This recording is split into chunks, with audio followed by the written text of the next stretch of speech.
ممبر نور پر تشریف فرما قابل صدر احترام و تقریب علماء ذویل احتشام سامنے عقیدت و محبت کے ساتھ شرکت فرمانے والے جملہ حاضرین محترم، جہاں جہاں تک مجھ گنہگار کی آواز جا رہی ہے، جملہ مسلمانان اہل سنت، السلام علیکم ورحمۃ اللہ وبرکاتہ۔ وعلیکم السلام ورحمۃ اللہ وبرکاتہ۔ اسٹیج کے پیچھے سے آواز آ رہی ہے، خاموشی کا مظاہرہ کریں، آواز نہ آئے۔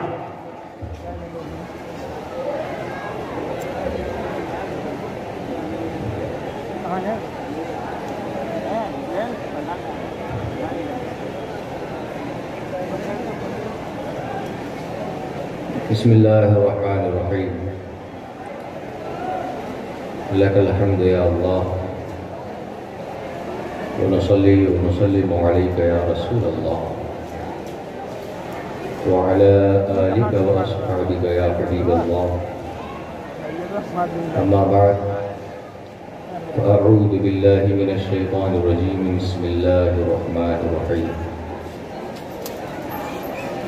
اِنَّا نَحْنُ نَزَّلْنَا الذِّكْرَ وَإِنَّ لَهُ لَحَافِظُونَ۔ وقال اللہ تعالی ذَلِكَ الْكِتَابُ لَا رَيْبَ فِيهِ، صدق اللہ العظیم وصدق رسولہ الکریم، ونحن علی ذلک لمن الشاہدین والشاکرین، والحمد للہ رب العالمین۔ کوئی گل باقی رہے گا نہ چمن رہ جائے گا، بے شک پر رسول اللہ کا دین حسن رہ جائے گا۔ سبحان اللہ، سبحان اللہ، ماشاءاللہ۔ ہم سفیر و باغ میں ہیں کوئی دم کے چہچہے، بلبلیں اڑ جائیں گی سونا چمن رہ جائے گا۔ واہ، اطلس و کم خواب کی پوشاک پر نازا نہ ہو، اس تنے بے جان پر خاکی کفن رہ جائے گا۔ ہائے ہائے ہائے، واہ واہ، اور جو پڑھے گا صاحب لولاک کے اوپر درود، سبحان اللہ، سبحان اللہ۔ جو پڑھے گا صاحب لولاک کے اوپر درود، آگ سے محفوظ اس کا تن بدن رہ جائے گا۔ سبحان اللہ، سبحان اللہ۔ ذرا بلند آواز سے نبی اور آل نبی پر درود پاک پڑھ لیں۔ اللہ محمد صلی اللہ علیہ وسلم، نحن عبادو محمد۔ صلاۃ و سلام علیک یا رسول اللہ صلی اللہ تعالی علیہ وسلم۔ ہر مرض کی دوا ہے صلی علی محمد، ہر مرض کی دوا ہے صلی علی محمد، تعویذ ہر بلا ہے صلی علی محمد۔ سبحان اللہ۔ ذرا ایک بار بلند آواز سے، اتنی تیز آواز سے کہ آپ کی آواز اسٹیج تک پہنچے، درود پاک پڑھیں۔ اللہم صلی علی اللہم صلی علی سیدنا و شفیعنا محمد۔ صلاۃ و سلام علیک یا رسول اللہ صلی اللہ تعالی علیہ وسلم۔ تمہارا ذکر میرا دین و ایمان یا رسول اللہ، تمہارا ذکر میرا دین و ایمان یا رسول اللہ، تمہارا مصحف رخ میرا قرآن یا رسول اللہ۔ سبحان اللہ یا رسول اللہ۔ اور سنا ہے آپ ہر عاشق کے گھر تشریف لاتے ہیں، آئے ہائے، واہ واہ، سنا ہے آپ ہر عاشق کے گھر تشریف لاتے ہیں، میرے گھر میں بھی ہو جائے چراغاں یا رسول اللہ۔ آمین آمین یا رسول اللہ، سبحان اللہ، ماشاءاللہ۔ اور کسی کی جے وجے ہم کیوں پکاریں، کیا غرض ہم کو۔ آج کل الیکشن کا ماحول بڑا گرم ہے اور لوگ ایک کٹنگ چائے اور ایک پلیٹ بریانی پر فلاں زندہ باد فلاں مرد آباد کا نعرہ لگاتے ہیں، لیکن ایک مسلمان کو کس کا نعرہ لگانا چاہیے اور ایک مسلمان کو کس ذات پر مر مٹنا چاہیے؟ شاعر کہتا ہے کہ کسی کی جے وجے ہم کیوں پکاریں، کیا غرض ہم کو، ہمیں کافی ہے سید اپنا نعرہ۔ مجمع میں بڑی افراتفری کا ماحول ہے اور ابھی شاید لوگ انتظار کر رہے ہیں کہ وہ خاص وقت آئے جس میں مقرر خصوصی کی جلوہ گری ہو، تب ہم اطمینان سے بیٹھیں گے۔ ایک چیز آپ سمجھ لیں اور اس چیز کو اپنے ذہن و دماغ میں بٹھا لیں کہ جس طرح سے نماز کے وقت اگر غیر اللہ کا خیال آ جائے، مسجد میں گئے نماز پڑھنے کے لیے، وہاں اللہ کے علاوہ اپنی کھیتی باڑی، اپنے دکانوں مکان کا خیال آ جائے اور آدمی اسی کیفیت پر اپنی نماز کا کچھ حصہ گزار دے تو اللہ کی بارگاہ میں وہ نماز قبول نہیں۔ اللہ اکبر۔ ہے آج کل ہفتے میں 8 دن کے بعد جب ہم اللہ کے گھر میں پہنچتے ہیں تو وہاں بھی ہم گھڑی کی سوئی دیکھتے ہیں جی، اور اس انتظار میں رہتے ہیں کہ امام صاحب کب سلام پھیریں اور ہم مسجد سے کب رفو چکر ہو جائیں۔ اللہ اللہ۔ ایسا لگتا ہے جیسے کسی نے جیل میں بند کر دیا ہو اور 2 رکعت فرض پڑھنے کے بعد جیلر نے اعلان کر دیا ہو کہ سارے قیدی بھاگ جائیں۔ آج کل ہمارا یہی حال ہے۔ 5 والے تو بیچارے تلاشنے سے نہیں ملے، 8 والے تھوڑے بہت مل جاتے ہیں۔ کچھ لوگ 360 والے اور کچھ لوگ تو ایسے بھی ہیں کہ جب پیدا ہوئے تو ان کے کان میں اذان دی گئی اور جب انتقال کریں گے تو انشاءاللہ ان کی ڈائریکٹ نماز جنازہ پڑھ جائے۔ جی جی جی، ایسے لوگ ہیں۔ اللہ اکبر۔ ایسے لوگ ہیں۔ اے اللہ کے نیک بندو، دوست پر اور قرب و جوار کے سنی صحیح العقیدہ مسلمان ہوں۔ میں تقریر میں بہت زیادہ جذباتیت کا قائل نہیں۔ آج تقریر کی ضرورت نہیں، آج تذکیر کی ضرورت ہے۔ اللہ نے اپنے محبوب کو مقرر کہی نہیں، مگر قرآن فرماتا انما انت مذکر، اے محبوب تم لوگوں کو یاد دلانے والا۔ سبحان اللہ، سبحان اللہ۔ تو آج تقریر کی نہیں، تذکیر کی ضرورت ہے۔ آج یہ احساس دلانے کی ضرورت ہے کہ آپ سب انسان ہونے کے ساتھ ساتھ مسلمان بھی ہیں۔ بے شک۔ اور مومن کسے کہتے ہیں؟ جی، مومن وہ ہے جو ان کی عزت پہ مرے دل سے تعظیم بھی کرتا ہے، نزدی تو مرے دل سے۔ جی جی جی، واہ واہ، بے شک۔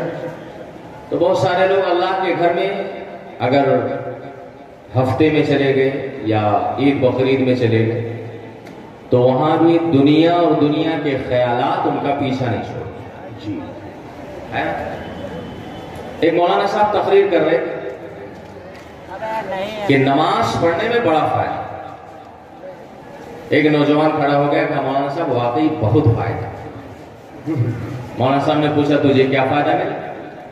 کہا مولانا صاحب دن بھر دکانداری کرتا ہوں اور جب مغرب کی نماز پڑھنے کے لیے کھڑا ہوتا ہوں تو ایک ہی رکعت میں پورے دن کے کاروبار کا حساب و کتاب بے باک ہو جاتا ہے۔ اللہ اکبر۔ ایسے ایسے نمازی بھی اس دنیا میں پڑے، مگر اے اللہ کے لیے بندو، ہمیں نماز کیسے پڑھنی چاہیے؟ اللہ کی بارگاہ میں ہمیں اپنی جبین عقیدت کیسے خم کرنی چاہیے؟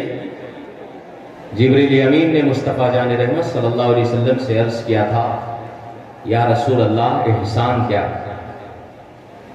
مل احسان، یا رسول اللہ احسان کیا ہے؟ میرے آقا نے ارشاد فرمایا تھا کہ احسان کا مطلب یہ ہے کہ جب تم اللہ کی عبادت کے لیے کھڑے ہو تو تمہارا یقین بولے کہ میں اپنے خدا کو دیکھ رہا ہوں۔ سبحان اللہ، سبحان اللہ۔ سبحان اللہ ماشاء اللہ. تمہارا دل بولے کہ میں اپنے خدا کو دیکھ رہا ہوں, اور اگر یہ احساس نہ پیدا ہو پائے تو کم از کم یہ تصور کر لو کہ میرا پروردگار ہمیں دیکھ رہا. سبحان اللہ ماشاء اللہ. واہ واہ واہ. بات سمجھ میں آ رہی؟ جی. اس احساس کے ساتھ جس دن مرد مسلم اللہ کے گھر میں ایک سجدہ کر لے گا, میں یقین کے ساتھ کہہ سکتا ہوں اسی دن اس مرد مسلم کو اپنے رب کا دیدار حاصل ہو. سبحان اللہ ماشاء اللہ. مولا علی مشکل کشا مولائے کائنات سے کسی نے پوچھا تھا, جو علماء اچھی طرح سے جانتے ہیں, ان کو میں نہیں سنا رہا ہوں, آپ سب کو سنا رہا ہوں. ان سے کسی نے پوچھا کہ کیا آپ نے اپنے رب کو کبھی عالم تصور میں دیکھا ہے؟ جی جی.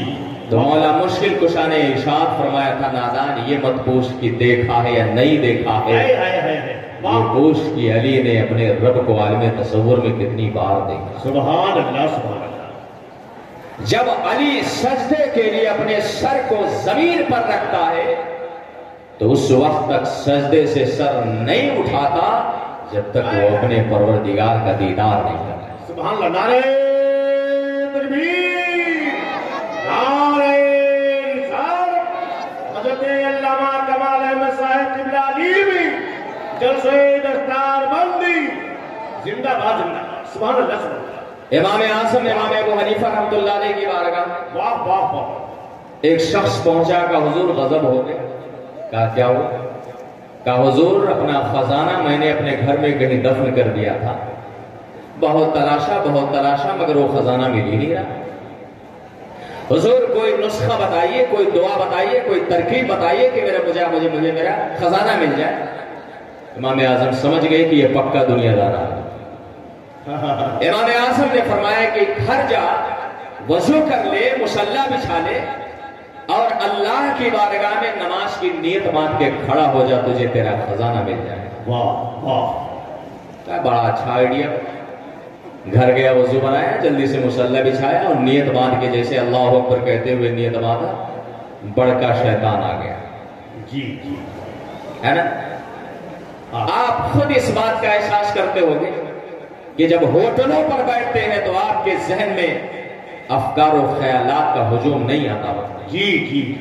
جب آپ سیاسی مجلسوں میں گرما گرم بحثوں میں حصہ لیتے ہوں گے اس وقت آپ کے ذہن میں افکار و خیالات نہیں آتے ہوں گے, مگر جس وقت آپ اللہ کی بارگاہ میں نیت باندھ کے کھڑے ہو جاتے ہیں اس وقت دنیا بھر کے خیالات آپ کے ذہن و دماغ پہ چھا جاتے ہیں. جی جی صحیح. ایسا کیوں ہوتا ہے اور اس کی وجہ کیا ہے؟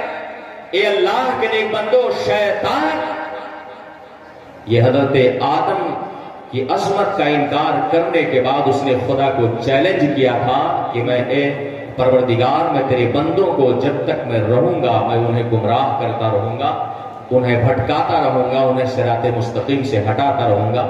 اسی لیے مسجد کا وہ حصہ جسے محراب کہا جاتا ہے, حضرات محراب یہ حرب سے بنا ہے اور حرب کے معنی لڑائی کے ہوتے ہیں. تو کیا محراب میں لڑائی ہوتی ہے؟ محراب میں لڑائی ہوتی ہے؟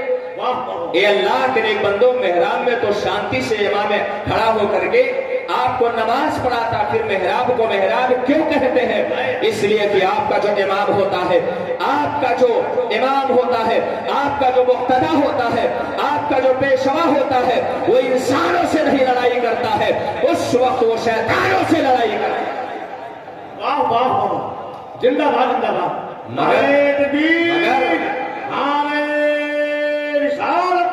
جلسہ دستار بندی. سبحان اللہ. مگر آج اے اللہ کے نیک بندو, وہ امام وقت جو شیطانوں سے لڑ کے ہماری نمازوں کو اللہ کی بارگاہ تک پہنچاتا ہے, آج اس امام کی کتنی قدر ہے کہ ہمارے گھر میں جب شادیاں ہوتی ہیں تو حضرت ڈی جے صاحب سب سے آگے رہتے ہیں, امام صاحب سب سے پیچھے رہتے ہیں. لا حول ولا قوت الا باللہ. ہوتا ہے کہ نہیں ہوتا؟ جی جی. یہ آپ کے سماج کی بات ہے, آپ کے معاشرے کی بات ہے. سماج کسی پرندے کا نام نہیں ہے, چند انسانوں کے مجموعے کا نام سماج ہے, چند لوگوں کے مجموعے کا نام سوسائٹی ہے. آپ جیسے حوصلہ مند جوانوں اور بزرگوں اور بچوں کے اجتماعیت کا نام معاشرہ ہے۔ اے اللہ کے نیک بندو، آج ہماری شادیاں ہوتی ہیں، گڈیوں پہ گڈیاں لٹائی جاتی ہیں، پیسوں پہ پیسے لٹائے جاتے ہیں، 100 کے نوٹ، 1000 کے نوٹ، 2000 کے نوٹ آج ناچنے گانے والوں پر لٹائے جاتے ہیں، مگر وہ امام جو شیطانوں سے لڑ کر کے آپ کی نماز کو آپ کے خدا تک پہنچاتا ہے، اس امام کی پرواہ کسی کو نہیں ہوتی ہے، اس کا لحاظ کسی کو نہیں ہوتا ہے۔ شادیوں میں آج میں آپ کو حیرت سے بتاؤں مسلمانوں، ہمارے پڑوس میں ایک ڈرائیور صاحب رہتے تھے، اتفاق سے بڑے غریب تھے، شام کے کھانے کا بھی مالا گھر میں رہتا تھا، ان کے لڑکے کی شادی ہے، گلے میں 2-2 ہزار روپے کا مالا پہنے ہوئے ہیں۔ میں نے پوچھا بابو یہ کتنے کا مالا ہے؟ کہنے لگے مولانا صاحب یہ 51,000 کا مالا۔ 51,000 کا مالا۔ میں نے پوچھا آپ کے مسجد کے جو امام صاحب ہیں ان کی تنخواہ کتنے مہینے کی باقی ہے؟ کہنے لگے مولانا صاحب 6 مہینے کی تنخواہ باقی ہے، زیادہ نہیں باقی۔ استغفراللہ۔ اے اللہ کے نیک بندو، جب آپ علماء کی قدر کرتے تھے تو آپ خود قدر والے ہوا کرتے تھے۔ بے شک، جب آپ کی عمادت میں تو قیادت علماء کیا کرتے تھے تو آپ آگے رہا کرتے تھے، مگر جب سے آپ نے علماء کو پیچھے کر دیا ہے، جب سے آپ نے علماء کو آپ نے یہ تصور کر لیا ہے کہ ہم علماء سے سلام نہیں کریں گے، ہم علماء سے دستبوسی علماء کی نہیں کریں گے، علماء ہم سے سلام کریں گے، علماء ہماری دستبوسی کریں گے۔ میں ایسے سیٹھ اور سیٹھلیوں کو دھو کر کے لوگ کو جوتے کی نوک پہ مارتا ہوں جو اس انتظار میں رہتے ہیں کہ ایک عالم آگے بڑھ کر کے سلام کرے۔ تم کیا قدر جانو ایک عالم دین کی، ان کے وقام اور مرتبے کو کیا جانو؟ میرے رسول سے پوچھو، آقا ارشاد فرماتے ہیں من صافح عالما فقد صافحنی، جو کسی عالم سے ہاتھ ملاتا ہے گویا وہ مجھ سے ہاتھ ملا۔ سبحان اللہ۔ نعرہ تکبیر، نعرہ رسالت۔ حضرت علامہ کمال احمد صاحب قبلہ علی بھی جلسہ دستار بندی۔ واہ واہ واہ، بات سمجھ میں آ رہی ہے؟ اور زیادہ وقت آپ کا نہیں ہوگا اس لیے کہ مجھ سے بہت سارے عظیم خطبہ اور مقررین یہاں جلوہ افروز ہیں۔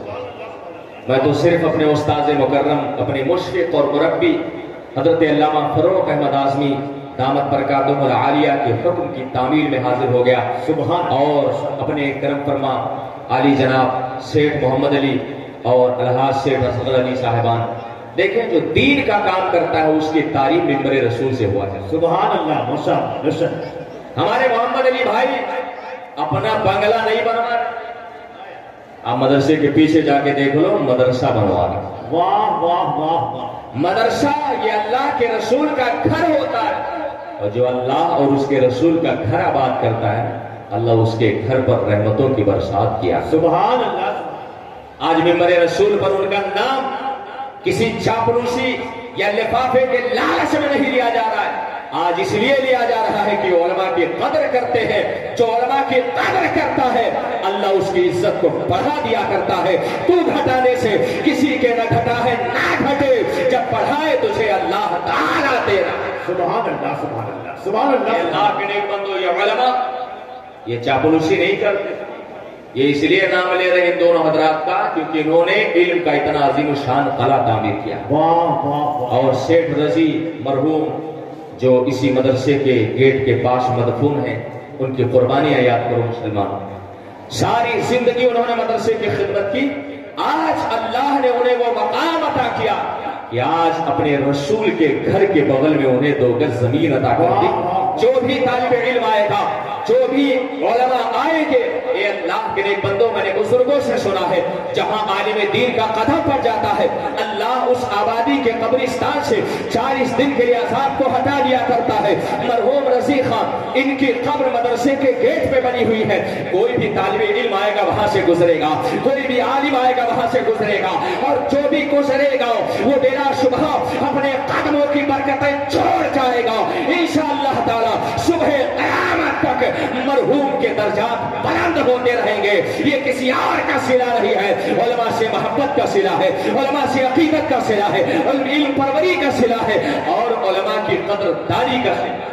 اللہ کے نیک بندو، علم کی قدر کرتا ہے اللہ تعالیٰ اس کی قدر میں اضافہ فرمائے کرتا ہے۔ میں عرض یہ کر رہا تھا، امام اعظم کی بارگاہ میں پہنچا، عرض کیا حضور کوئی نسخہ بتائے؟ یہ اللہ کے نیک بندو گیا پہلی رکعت باندھا، اتنے میں شیطان آ گیا، کہا نماز پڑھنے کی ضرورت نہیں، چل میں بتاتا ہوں تیرا خزانہ کہاں رکھا۔ اب کہاں نماز کہاں روزہ، کہاں نماز کہاں روزہ، فوراً نیت توڑی، پھاوڑا اٹھایا، گھر کے اس حصے میں گیا اور کھودا تو واقعی اسے اس کا خزانہ مل گیا۔ اب جب خزانہ ملا، دل و دماغ روشن ہو گیا، خزانے کو گھر پہ رکھا، دوڑ کے امام اعظم کی بارگاہ میں پہنچا، کہا حضور بڑا بڑھیا آئیڈیا بتا دیو، اب اس کے بعد اگر کسی کا سامان گم ہوگا ہم اس کو یہی آئیڈیا بتائیں گے کہ گھر چلا جا، نماز پڑھ لے، تجھے پوری نماز بھی نہیں پڑھنی پڑے گی، نیت باندھ کے کھڑا ہو جا، تجھے تیرا سامان مل جائے۔ جی اللہ کے نیک بندو، آپ چاہو تو خود بھی آزما سکتے ہیں، مگر اس وقت امام الائمہ، کاشف الغمہ اور سراج الملہ امام اعظم ابو حنیفہ نعمان بن ثابت کوفی رحمت اللہ علیہ نے ایک جملہ ارشاد فرمایا تھا، جسے ہم اپنے دل کی تختی پر نقش کر لے تو ہماری زندگی کامیاب ہو جائے گی، ہمارا سماج کامیاب ہو جائے گا، ہمارا معاشرہ سدھر جائے گا۔ حضرات امام اعظم نے فرمایا تھا، کیا فرمایا تھا؟ نادان، تو نے خزانے کی تلاش میں نماز پڑھی، تجھے تیرا خزانہ مل گیا، کاش یہ نماز تو نے اپنے خدا کی تلاش میں پڑھتا تو تجھے تیرا خدا مل جاتا۔ بات سمجھ میں آیا؟ واہ واہ سبحان اللہ۔ آج ایسی کوئی نماز پڑھی اس احساس کے ساتھ کہ ہم نماز اس لیے پڑھ رہے ہیں تاکہ ہمیں ہمارا خدا مل جائے، اللہ کی رضا مل جائے، اس احساس کے ساتھ جس دن آپ نماز پڑھنا شروع کرو گے نا، اس وقت آپ کو نہ کورونا وائرس ستا سکتا ہے، نہ قرآن پہ آپ کے اعتراض کیا جا سکتا ہے، نہ آپ کی مسجدوں پر کوئی انگلی اٹھا سکتا ہے، نہ آپ کے مدرسے اور خانقاہوں پر کوئی انگلی اٹھا سکتا ہے۔ اس احساس کے ساتھ اللہ کے گھر میں آ جاؤ کہ ہم خدا کے ہیں، ہم خدا کے لیے نماز پڑھیں گے۔ یہ اللہ کے نیک بندو، قرآن میں فرمایا گیا فَاذْكُرُونِي أَذْكُرْكُمْ، اے بندے تو مجھے یاد کر لے میں تجھے یاد کر۔ کیا خدا بھولتا ہے؟ سہو نسیان تو انسان کی خاصیت ہے، خدا بھولتا نہیں ہے۔ یاد کرنے کا مطلب یہ ہے، انسان جب اپنی نماز کے ذریعے خدا کو یاد کرے گا، خدا اپنی رحمتوں کے ذریعے انسان کو نوازے گا۔ انسان جب تلاوت کلام اللہ کے ذریعے اپنے رب کو یاد کرے گا، اللہ اپنی برکتوں سے اسے نوازے گا۔ اے اللہ کے نیک بندو، آج سماج میں عجیب سا انتشار ہے، آج سماج میں ایک عجیب سا ایشو کھڑا ہو گیا ہے، ایک عجیب سا مسئلہ کھڑا ہو گیا ہے۔ آج تمام مسلم برادری مضطرب اور پریشان ہے، کس بات کو لے کر کے؟ حضرات، ایک شخص، ایک ملعون کے ایک ناپاک حرکت کو لے کر کے آج قوم مسلم کا بچہ مضطرب ہے، پریشان ہے، حیران ہے، کرو تو کیا کرو، کرو تو کیا کرو۔ امت مسلمہ کی یہ ذمہ داری ہے، اے مسلمانوں، علماء امت کی یہ ذمہ داری ہے، اضطراب کی اس گھڑی میں اس قوم کو سہارا دیں، اضطراب اور پریشانی کی اس گھڑی میں اس قوم کو صحیح رخ دکھائیں۔ اے اللہ کے نیک بندو، قرآن کی 26 آیتوں کو نکالنے کی جو ریٹ اور پٹیشن سپریم کورٹ میں داخل کی گئی ہے، اس کو لے کر کے آپ پریشان ہیں نا، احتجاج کرنے کی ضرورت نہیں ہے، دھرنا دینے کی ضرورت نہیں ہے، گھروں سے باہر نکلنے کی ضرورت نہیں ہے۔ اے امت مسلمہ، آج اس ذمہ دار اسٹیج سے میں آپ کو فقط ایک پیغام دینا چاہتا ہوں، قرآن یہ کوئی معمولی کتاب نہیں ہے، قرآن اللہ کا کلام ہے، اللہ کا کلام اللہ کی صفت ہے، اللہ کا کلام اللہ کی صفت ہے، خدا کی صفات قدیم ہے، ازل سے ہے، ابد تک رہیں گے، ان میں نہ کوئی تبدیلی کر سکتا ہے، نہ ان میں کوئی چھیڑ چھاڑ کر سکتا ہے، نہ ان میں کوئی چینجنگ کر سکتا ہے، نہ ان کے ایک حرف اور ایک نقطے کو مٹا سکتا ہے۔ قرآن فرماتا ہے، اللہ آپ سے وعدہ فرماتا ہے، اِنَّا نَحْنُ نَزَّلْنَا الذِّكْرَ وَإِنَّا لَهُ لَحَافِظُونَ۔ اے بندہ مومن، تجھے گھبرانے کی ضرورت نہیں ہے، تجھے پریشان ہونے کی ضرورت نہیں ہے، تجھے دھرنا دینے کی ضرورت نہیں ہے۔ ہم نے قرآن کو اتارا ہے، ہم ہی قرآن کی حفاظت کریں گے، ہم نے قرآن کو اتارا ہے، ہم ہی قرآن کی حفاظت کریں گے۔ کیا مطلب؟ صاف مطلب یہ ہے، 1400 سال پہلے جس طرح قرآن کل موجود تھا، آج بھی موجود ہے، صبح قیامت تک موجود رہے گا۔ کیوں؟ اس لیے کہ ہے قول محمد، قول خدا، فرمان نہ بدلا جائے گا، بدلے گا زمانہ لاکھ مگر